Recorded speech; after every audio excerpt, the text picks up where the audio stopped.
Howdy-ho there, neighbors. It's Mr. Welch. We are back to talk about 7th Sea. Also to test out some new software I got for the computer to see if I can work out some of the bugs that have been plaguing me on the latest videos. 7th Sea is the brainchild of John Wick. It was published in 1999 by Alderock Entertainment Group, or AEG. It had a lifespan of about 6 years, with a surprisingly large number of books that came out in the 6 years of its publication. It did have a turnover where it went from discussing the settings and scenarios to having a major life-changing event, which they had the French Revolution in about 1670. They kind of sped that timeline up a bit. The setting was a bunch of XP versions of the various European powers around 1670. All of them had a slightly different name. There wasn't a full continent of Europe, and they also didn't have Africa, or at least they never wrote about it. 7th Sea fell into the 1990s CCG and metaplot trap that destroyed a lot of games, or at least advanced the metaplot so much that it changed from the original concept of it. One of the biggest criticisms of 7th Sea, especially towards the end, was the insane amount of extremely powerful characters that did all the important stuff that pushed the meta plot along, while the player characters got to hear about the NPCs' feats of daring do in passing. So if you're playing a sea captain with a death wish who wants to hunt down the evil pirate Captain Reese, and you want to kill him for whatever reason, too bad. That's going to be Bloody Bonnie McGee that does that, because that's what the storyline says so. Now, if your storyteller or your game master decided that they weren't going to follow the meta plot and let you be the big heroes, fantastic. That's the way you're supposed to do it. But 7th Sea had so many heroes doing so many grand adventures in the background towards the end, where they were pushing the meta plot along seemingly with every book. It started to feel a lot like the player characters were just along for the ride as far as the meta plot goes, and all of the DMPCs that were pre-built into the campaign got to be the ones that sail to the hidden islands, flip the switches which bring up the forbidden island, kill the main bad guys, and so forth.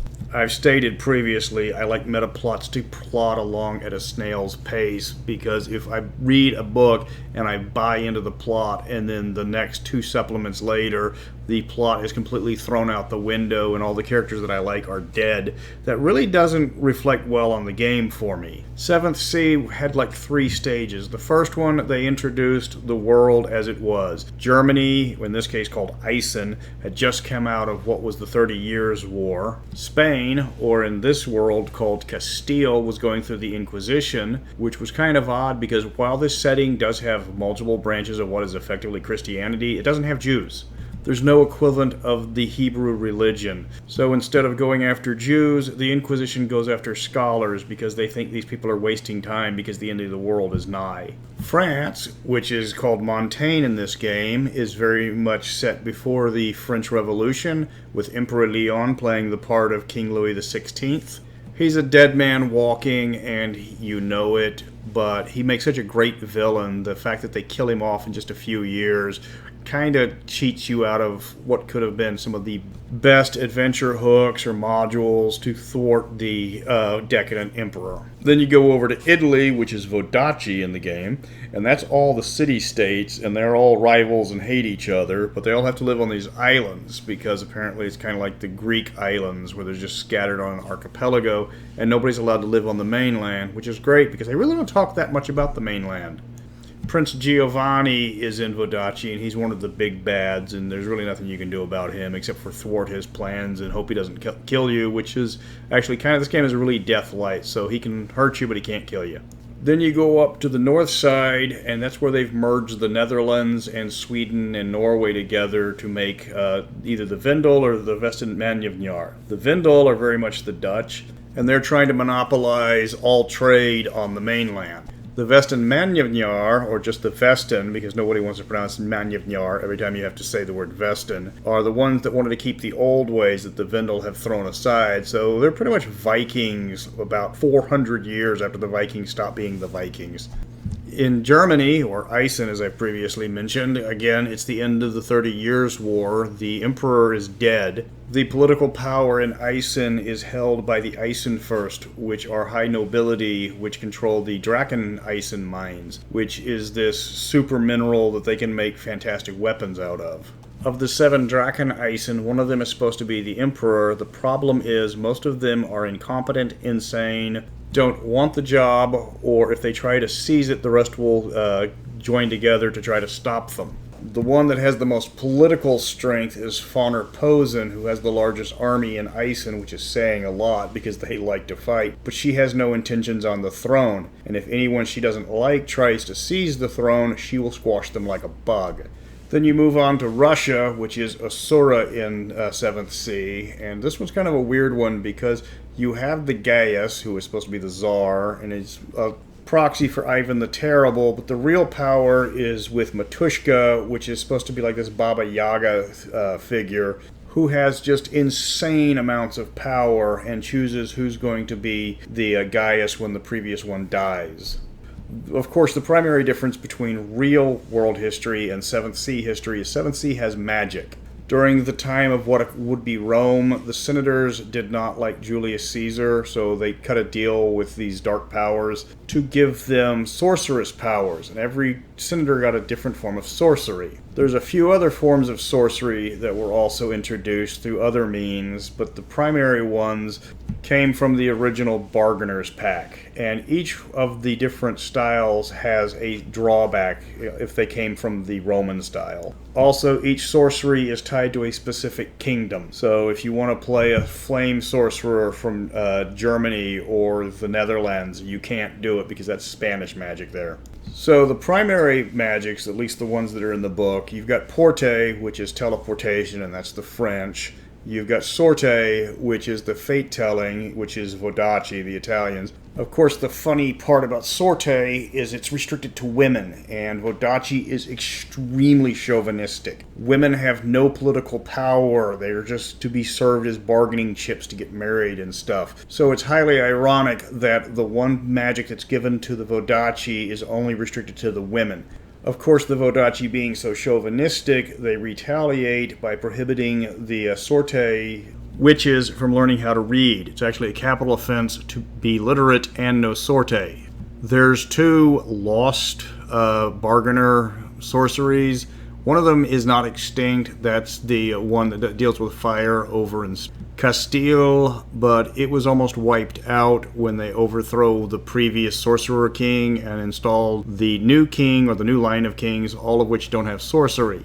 And that's a major theme of 7th Sea. If you have sorcery, you are nobility most of the time, because they made it so that only the people with sorcery can have political power. Eisen had its own bargainer sorcery, which dealt with decay and rot, but it was completely exterminated a long time before the current setting, and mechanically the rules they put in the book for it had some serious issues where you couldn't actually play it as written. So even though they had rules for it, the rules didn't work, so nobody really messed around with it that much. The 3 non-bargainer sorceries that were predominant in the book were Glamour, which was up in Avalon, which was the equivalent of England, Scotland, and Ireland, or as they put it, Avalon, the Highland Marches, and Innismore. Sorry, Wales, you just weren't cool enough to make it into the rules.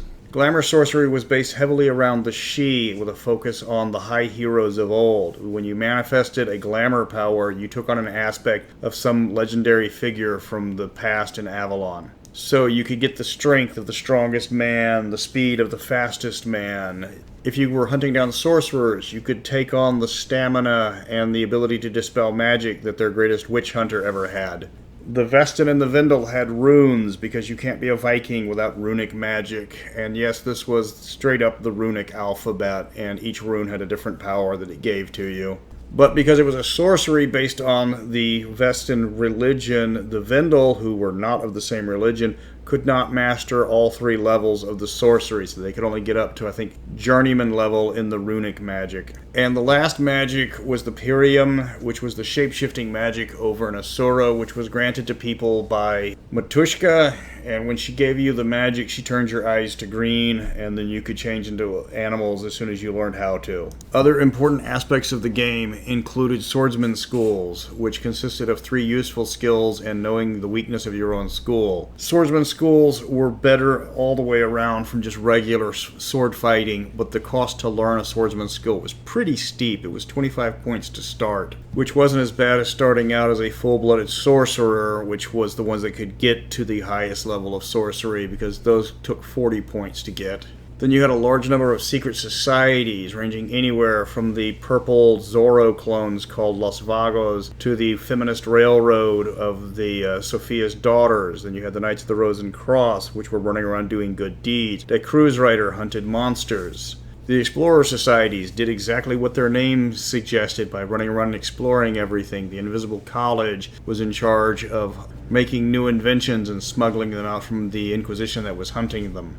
And then you had the Rilashare, which were kind of the anarchists of all the groups, wanting to bring down all the nobility. The secret societies were a bit of a trouble spot for the game, because some of them, for example, Los Vagos, were pretty much restricted to just one regional area. So if you wanted to play a Los Vagos, you either had to play in Castile, or the storyteller had to really work why a member of Los Vagos would be in Asura, for example. The book on Sophia's Daughter was renowned for just how off the rails it went from the original stated purpose of smuggling women out of abusive relationships.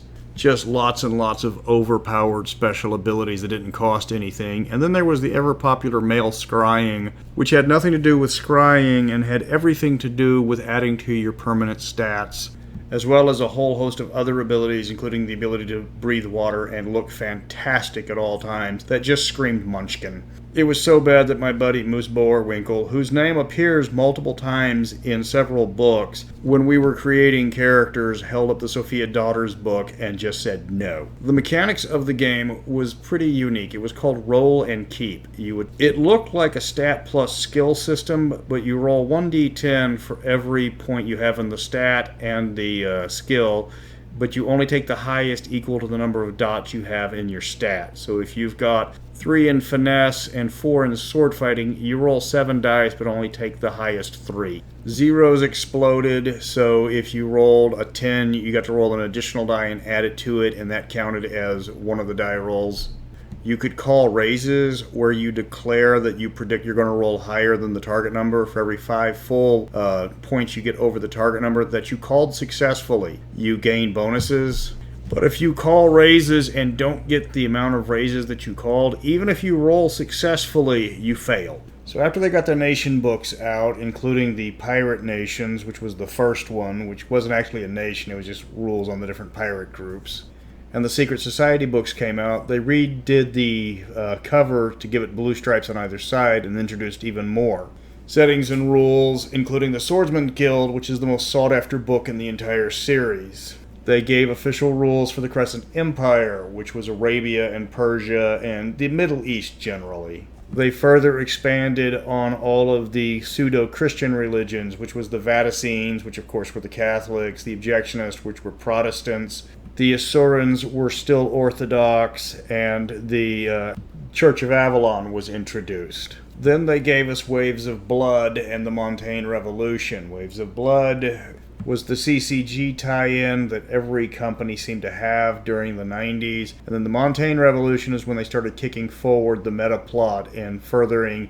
the timeline by killing off Emperor Leon, starting the French Revolution about 2 centuries early, and then also some shenanigans over in Vodachi, which killed off one of the princes and set in motion stuff that would completely derail the campaign later. And of course, this being the 90s, there was always the OGL trap. D&D 3rd edition had hit the shelves, and Wizards had said anybody that wants to write something using the D20 system was more than welcome to use it. So everybody who could pick up a pen and write an RPG was putting out a G20 supplement. A lot of game companies converted their pre-existing game license over to D20 and found out the hard way that a stat skill system does not work well with a level class system. Yes, converting the game over to D20 gave us several more books and kept the line going for a little bit longer, but for a large number of the players, they're not well regarded because, again, you're taking a free-form, flowing system where you could be a wizard with swordsman skills and all these other advantages and saying that you are this level and you are this class and that's all you can be. The D20 line was a dual stat system after the first initial books came out, so you had the D20 stats for the characters as well as the roll and keep stats at the same time, so you only had to print the book once. That gave us ships and sea battles, which was long overdue and a welcome addition because it is a game-based swashbuckling and you can't be a pirate if you can't go out and raid shipping. It also gave us the She Book of Nightmares, which replaced a good chunk of the Avalon book, which was actually needed because the Avalon book had a lot of glaring issues, like talking about advantages that weren't in the game, or mentioning things in the books past that wasn't mentioned at all. I swear my game master spent 15 minutes trying to find druid secrets in the Avalon book when we were creating characters, only to find out that that for some reason was left completely out of the book. But it also gave us the Cathay book, which is best described as one half fluff and one half banned, because there were some rules in there that should have never gotten past playtest, or at least quality control. Like I mentioned previously, you have to call your raises in advance to see how well you do. Well, they had an advantage in there which lets you roll the dice, see what you rolled, then call your raises, which for 7 points was just a glaring, game-breaking feat. Math was not the strong point in some of the books. It wasn't a major issue unless you were trying to build something kind of obscure using some of the later books, but you had to house rule a few of the feats or the advantages for them to actually give you an advantage. For example, some of the patron saints in the Church of the Prophets book gave you a 3-point discount on Arcana, which is kind of a very expensive yet very powerful advantage you can take during character creation. So instead of spending 10 points on the Arcana, you would only spend 7. The problem is the patron saint advantage cost 3 points. So you're paying 3 points for a 3-point discount. That's not a discount. Now, the charm of the game is that it captures the swashbuckling feel far better than most games of its genre. It's really difficult to get killed in this game unless you get shot by a cannon, but if they're shooting cannonballs at you and you're not running, that's your fault. It does have a certain balance between the sorcerers, the swordsmen, and the skill monkeys. It uses drama dice to reward players, and these turn into XP if you don't spend them. So yeah, you have the mechanic of spending XP on temporary things rather than permanent things, which really didn't work out very well because people sat on their drama dice and would take the wounds rather than spend the experience so they could add new traits or buy new swordsman skills, because some of this stuff was expensive and you don't get a lot of drama dice, so if you start spending it, your character never really gets that much better.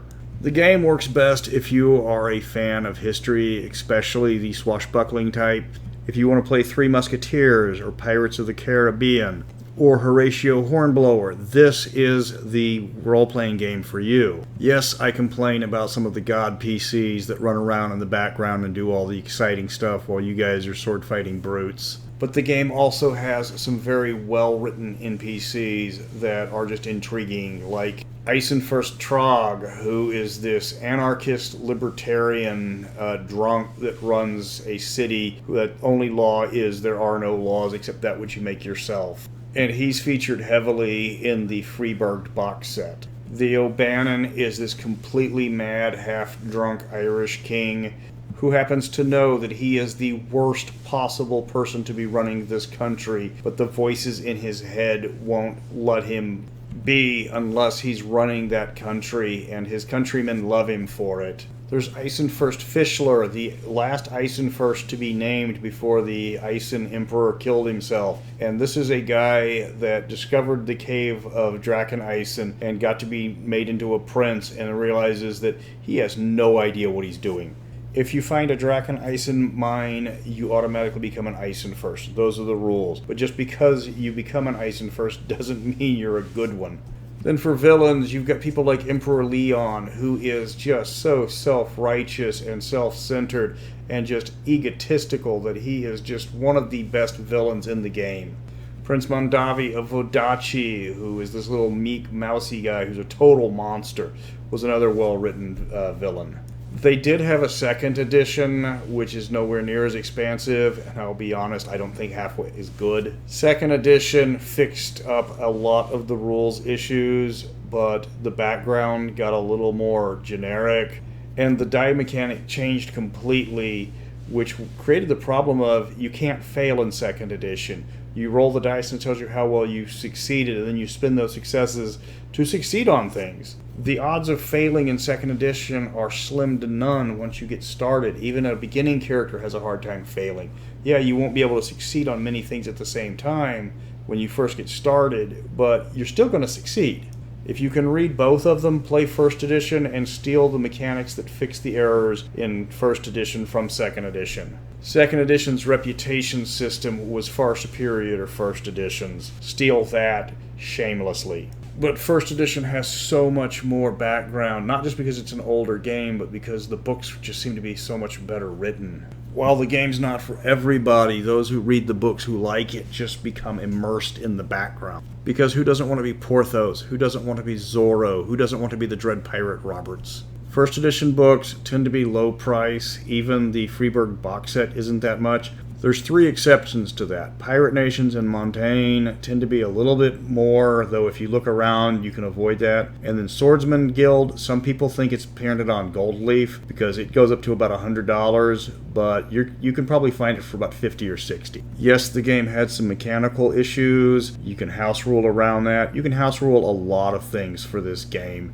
to make it work better. Most people replace the exploit weakness in the swordsman schools because it's so rarely used, yet it's mandatory for every single school, with just a few exceptions that don't actually fight other people. And then you had silly rules like if you threw anything less than 50 pounds off a roof, it didn't do any damage to whoever it landed on, so Scott was throwing cannonballs from the roof on me and I was catching them with the teeth. That got retconned out. So that's 7th Sea. It's a very expansive, immersive game system, which unfortunately had some mechanical issues that needed to be ironed out.